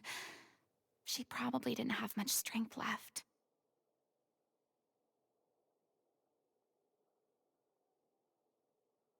Her final words are... I'll let you read them for yourselves.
She was so terrified.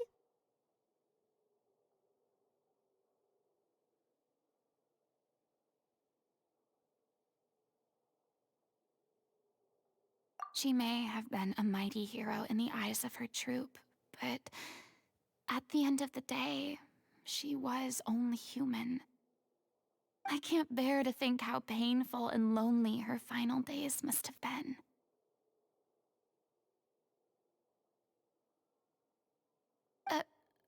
Wait. This part on the last page sounds strangely familiar.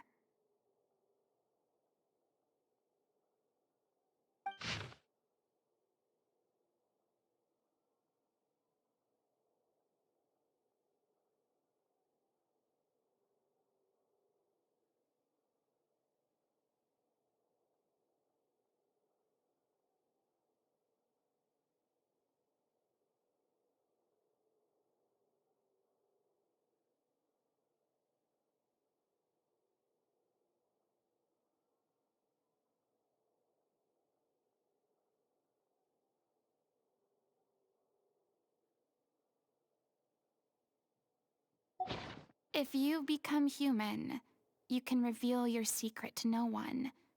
You will face suffering and loneliness. Is this still what you want? Isn't that the most important line in the Little Oceanid? Because I am an older sister to them.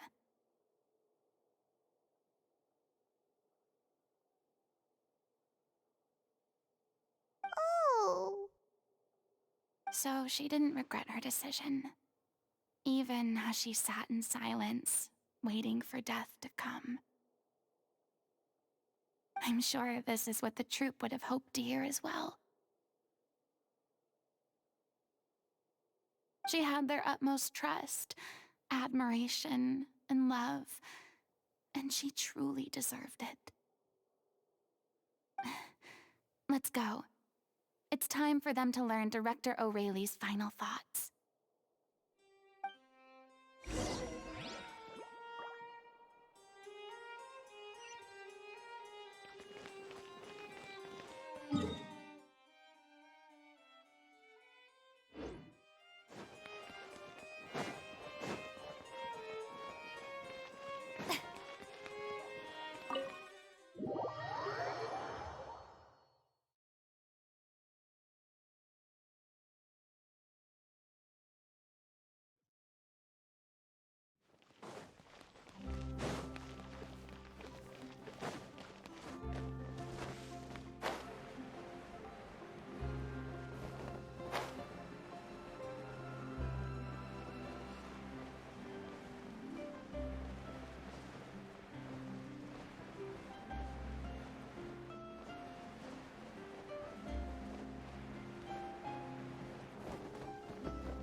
She deserves a hero's farewell.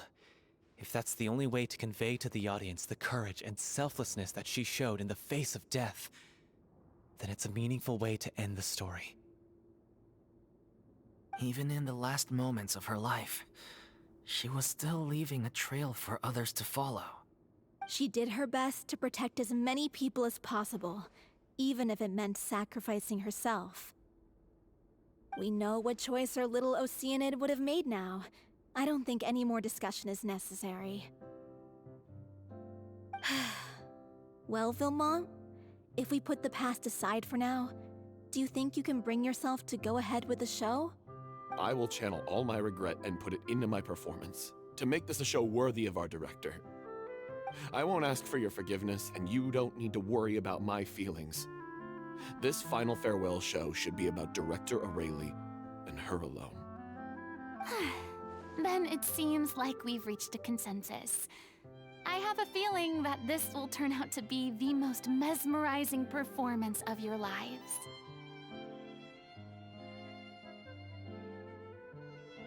Really? How can you be so sure when you've never even seen them perform before?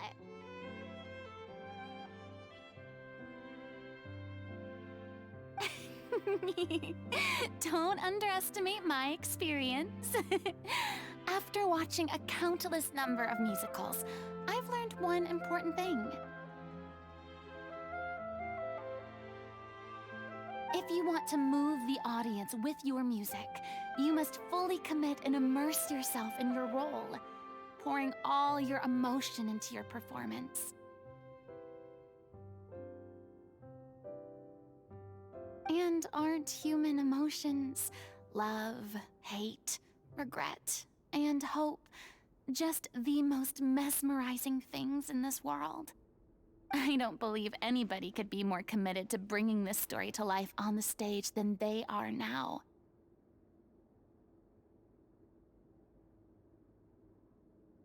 Thank you for the vote of confidence, Miss Furina. And thank you for supporting us through all this. Then, let's not delay things any longer. We need to discuss the details of the ending and get it nailed down once and for all.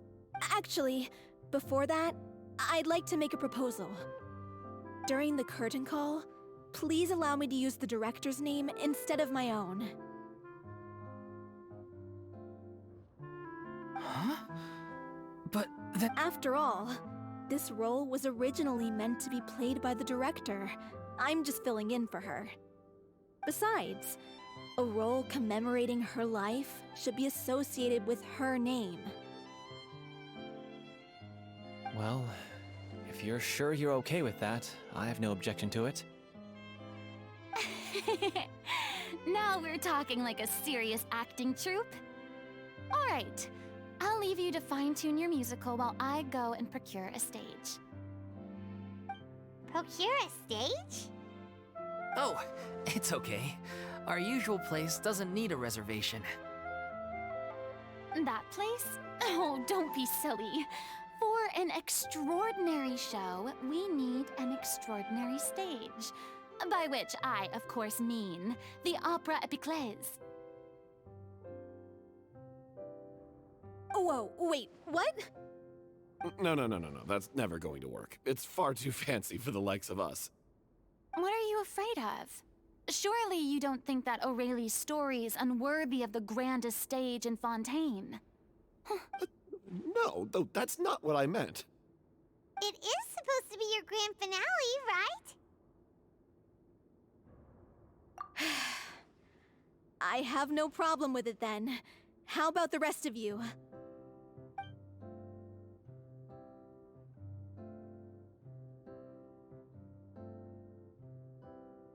I'll take your silence as a yes. Thank you for giving us this opportunity. It really is a dream come true. Well, then don't disappoint me. If you mess this up, it'll reflect poorly on me too. Come on, we'll need to get the go-ahead from Nervilette. I know just where to find him.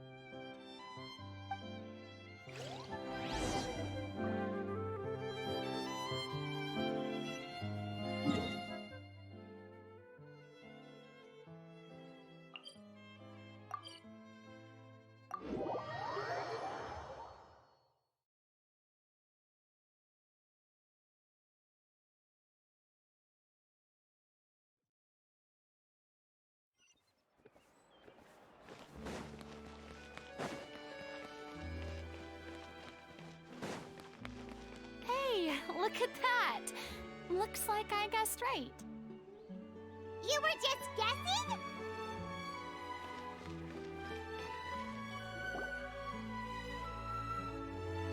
I knew you'd be here. I'm here merely for a short break. It has been a while, Miss Furina. And you too, traveler in Paimon. What might I assist you with today? I would like to book the Opera Epiclese for an event. You see...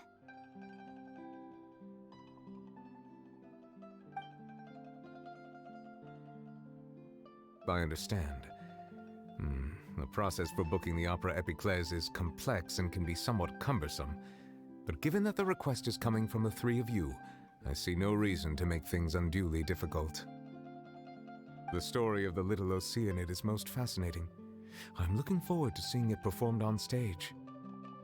I will say, however, that I am surprised to see your passion for the performing arts rekindled after all that has happened.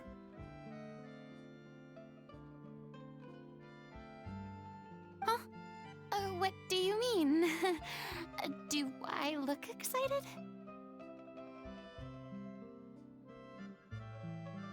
Yes, and this is the first time that I've seen you like this since your departure from deityhood. At first, I just felt bad about rejecting them, so I wanted to learn a little bit more about their situation. But one thing led to another, and, well, here we are.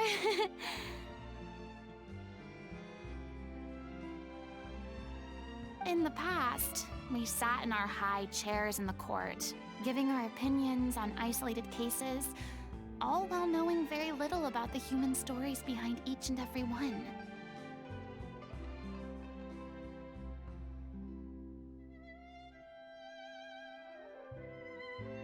Maybe it's because I finally become an ordinary person and gained my freedom, but I've developed a great sense of curiosity about their lives.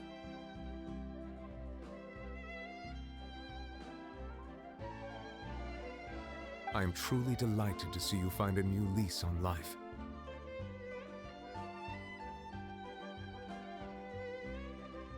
Now that you've regained some confidence, have you had any thoughts regarding a return to the stage? Why would you suddenly ask a question like that? Well, if the little Oceanid turns out to be a great success, it will no doubt become a classic. Many theater companies are certain to add it to their repertoire. The experiences and decisions of the protagonist, Cleo, are all modeled after your own. Naturally, this makes you eminently suited to playing the leading role. It would truly be a shame if you did not take this opportunity to allow audiences to enjoy your outstanding acting talents once more. Haven't I already made myself clear? I won't act or perform in any role ever again. No exceptions.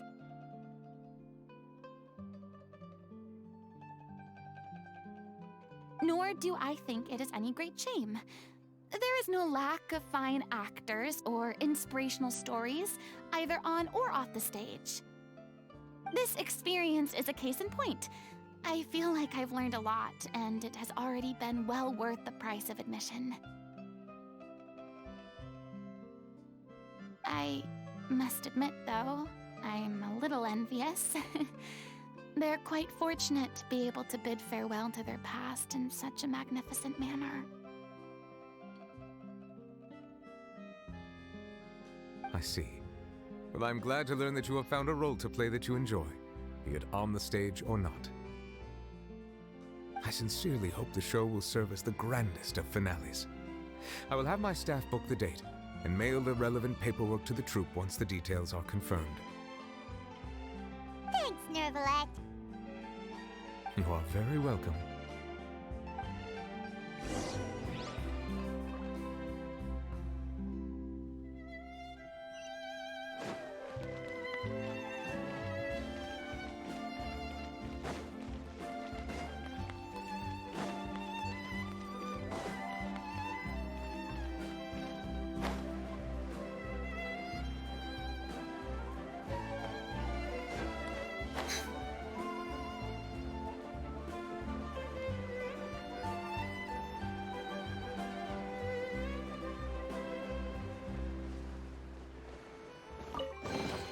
Take it. Go on. You have my approval.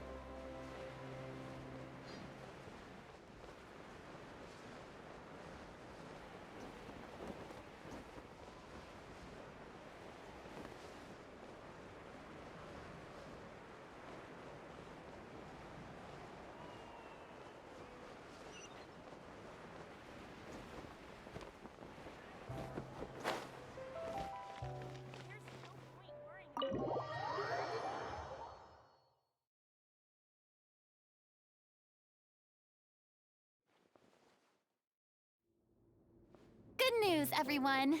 It's done. The Opera Epiclese is booked.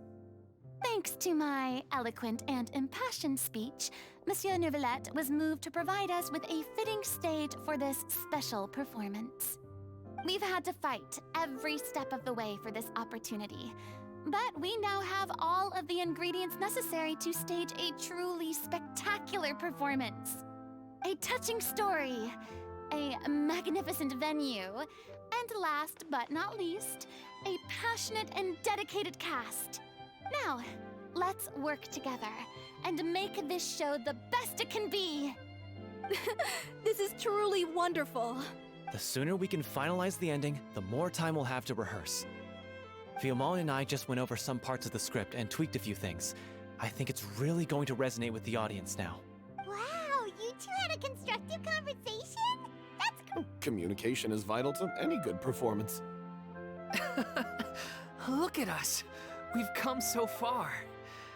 I never could have pictured this scene a few days ago. It's amazing.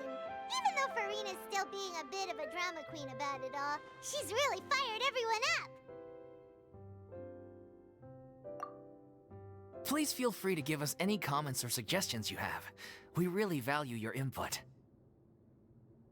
Hey, Loic, get over here. Time to practice the opening number.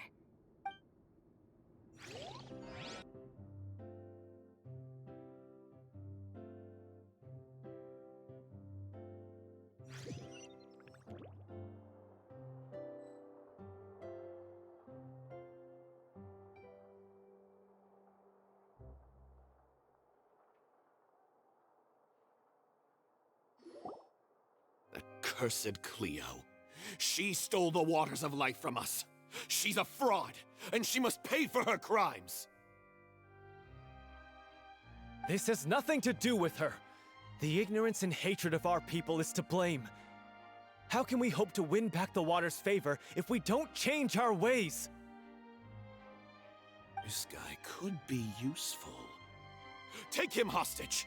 If Cleo wants him back, she'll have to show herself. Leave this place, O little Oceanid, and never, ever look back!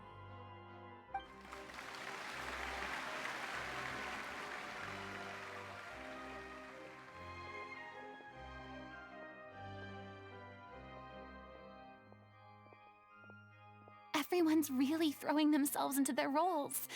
I haven't seen such a fine performance in a long time. If only... What should we do? It's almost time for her to take the stage. Why does it have to be now? Hey, what's going on? You're due on stage any second now. Oh no, not again. But why? What about your new meds? Did they... They've been getting less and less effective over time. I've had to keep increasing my dose. What? I thought they cure it. So they were only managing your symptoms? I figured whatever it took to get me through this final performance. How could you do this to yourself? And after that lecture you gave me about not looking after my health. I'm sorry. I've let everyone down. You... This is a conversation for another time.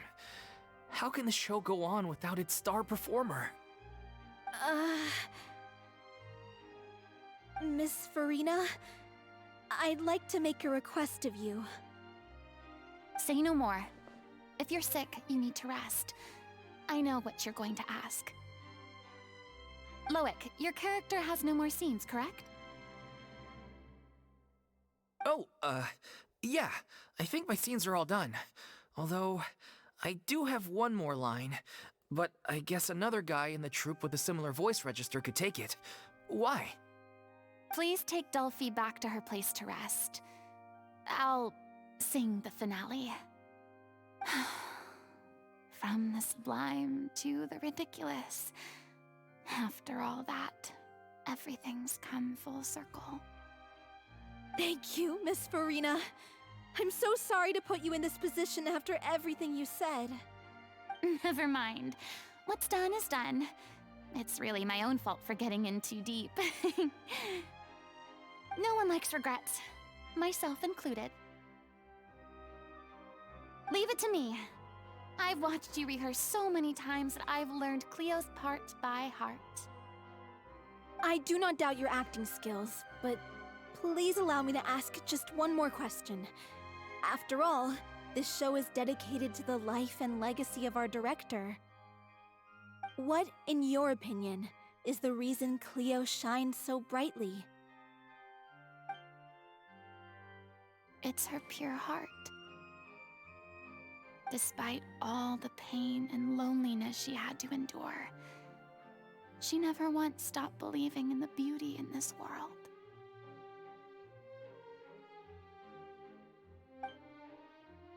Well said. I leave Director O'Reilly in your hands.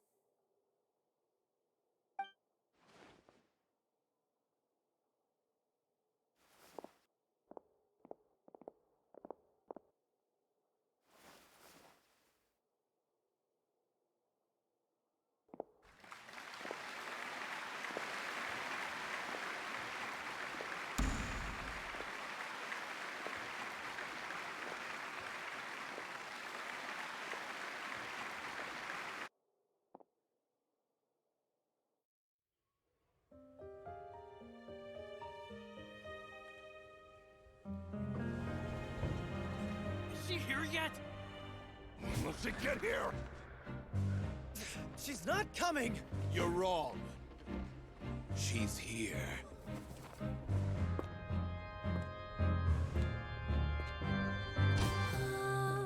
Si je pouvais vivre dans l'eau, le monde serait-il plus beau? Me pardonneras-tu, ô chère mère? L'eau dans son courant fait danser nos vies, et la cité elle nourrit, ainsi que toi, mon doux amour. But what about your wish? My wish.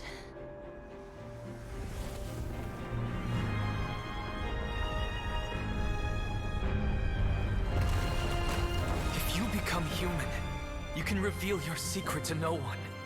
You will face suffering and loneliness. Is this truly what you want? Le grand amour ne suffit pas, seul un adieu fleurira. C'est notre histoire de vie, douce et amère. Moi, je serai toujours là, à voir le monde et s'inventer, et ça ne changera jamais, jamais.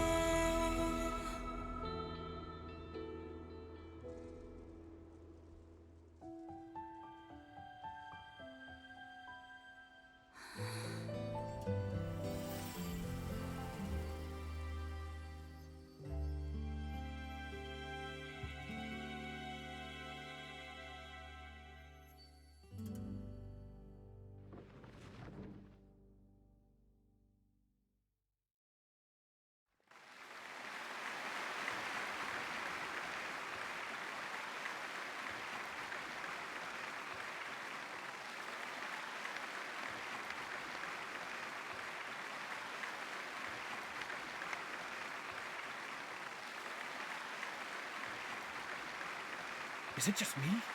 Or was that Lady Furina on the stage just now? She hasn't been seen for a while now, and she just appears out of nowhere? Gotta say, though, her acting skills are as superb as ever.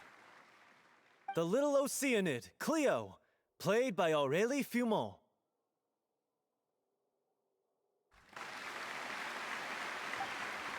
Wait, that's not her name. What's going on?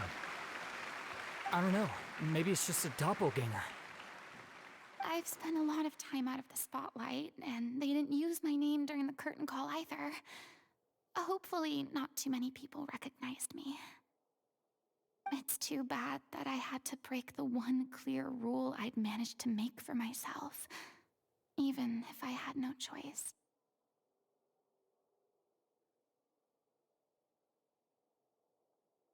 Still, I have to admit that, despite everything, it felt good to be back on the stage again.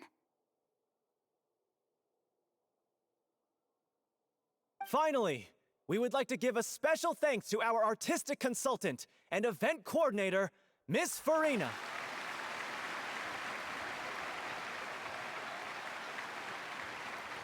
Hey, that's not what we agreed on! Oh, so it was Furina after all. She's back. Honestly, what is he doing? He should have run that by me first.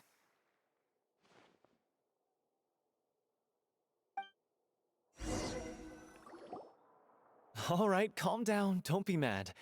This was a group decision. We just didn't want your contributions to go unacknowledged.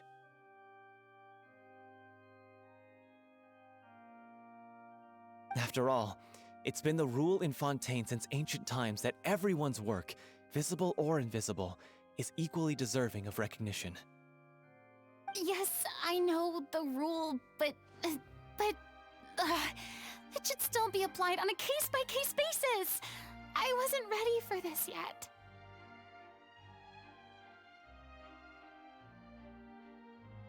It's no big deal. What's the worst that could happen?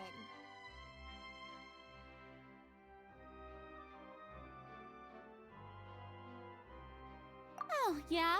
Well, since you think it's so easy, you can sign them for me.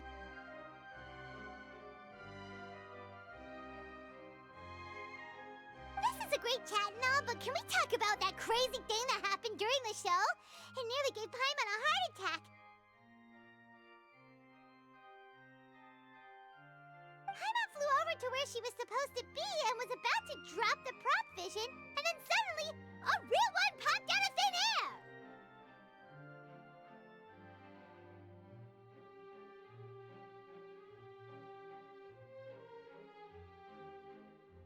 Oh, that.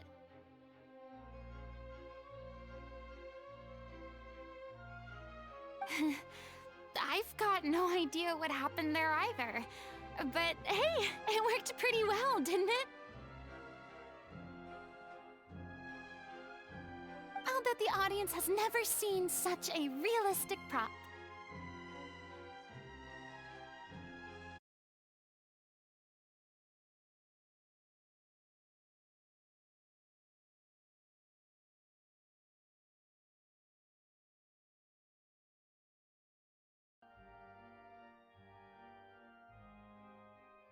Wait, what about Dolphy?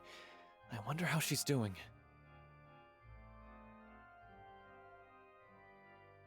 Oh, let's go check on her as soon as we finish clearing the stage. Yes. Plus, she'll definitely want to hear how the end of the show went. If nothing else, we can safely say that we accomplished what we set out to do.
Ah, you're back. She's doing okay. Her condition stabilized after taking some of her original medication. From experience, though, I'd say she still needs a few more days of rest. How did the performance go? Was it a success? Did the audience like it? You'll be glad to know it was fantastic! Also, you're not gonna believe what happened while Furina was on the stage. You'll probably be able to read all about it in the Steambird first thing tomorrow morning. That's wonderful.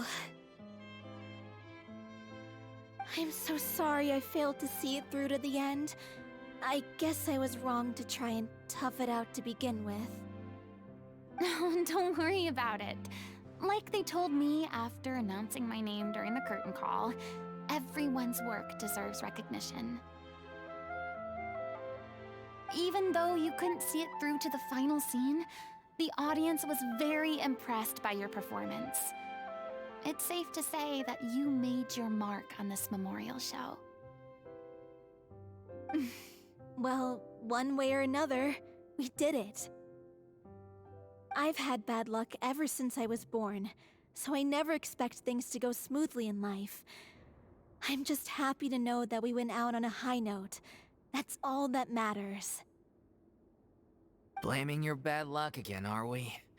Maybe if you didn't push yourself past your limits so much, your illness wouldn't be flaring up all the time. Oh, don't you start. I don't have the energy to argue with you right now. Aw, you two clearly care a lot about each other. I don't know what you're talking about. You mean we never stop arguing with each other?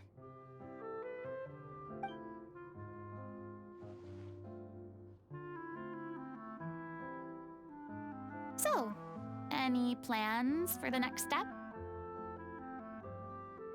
After the brilliant performance you put on, the reputation of your troupe is sure to spread through Fontaine like wildfire. You won't have to disband if you don't want to. You could capitalize on the rave reviews and license out the Little Oceanid to the bigger theater troupes out there.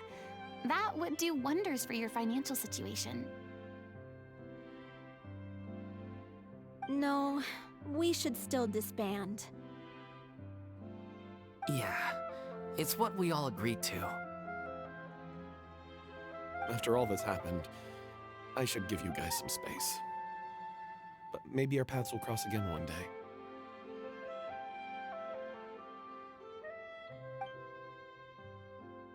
Hey, don't just walk off!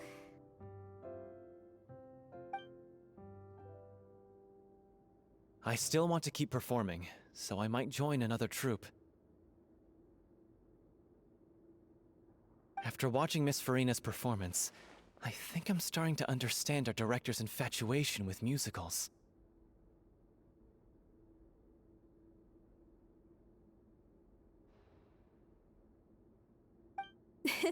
You should do it. It suits you. I'd originally hoped to keep performing too, but I don't know if my health will allow me to. Oh, so now you finally got your priorities in order. I guess I'll hold off until you've properly recovered as well. What about you, Miss Furina? Any future plans? Well, frankly, I think a return to obscurity is no longer an option for me. I'm sure a slew of consultancy requests will hound me wherever I go, until I finally acquiesce.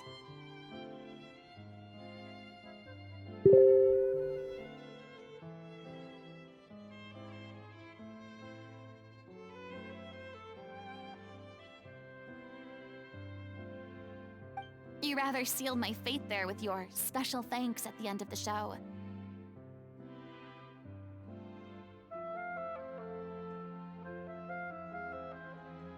Sorry. It's quite all right. No need to apologize. What I meant to say is that this whole experience has shown me that perhaps I'm not as averse to a return to the stage as I'd previously imagined.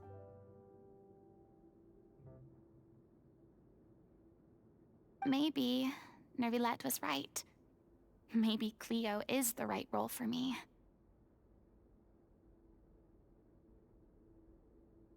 I still don't wish to pretend to be someone else, but I do have a desire to express myself. So, maybe the show will go on for me after all.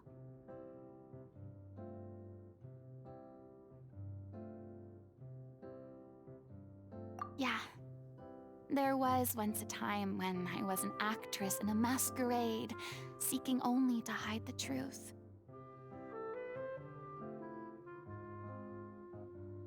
But from now on, I want to spend my time learning real stories about real people and how they touch the lives of others around them.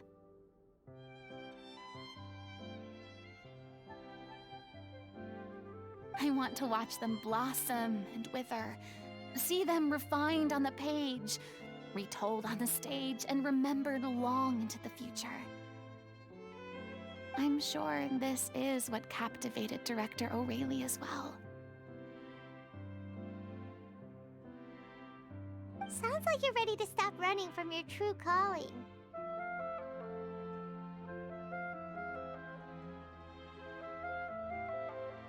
The more you get out into the world, the more you'll discover what a fascinating place it is.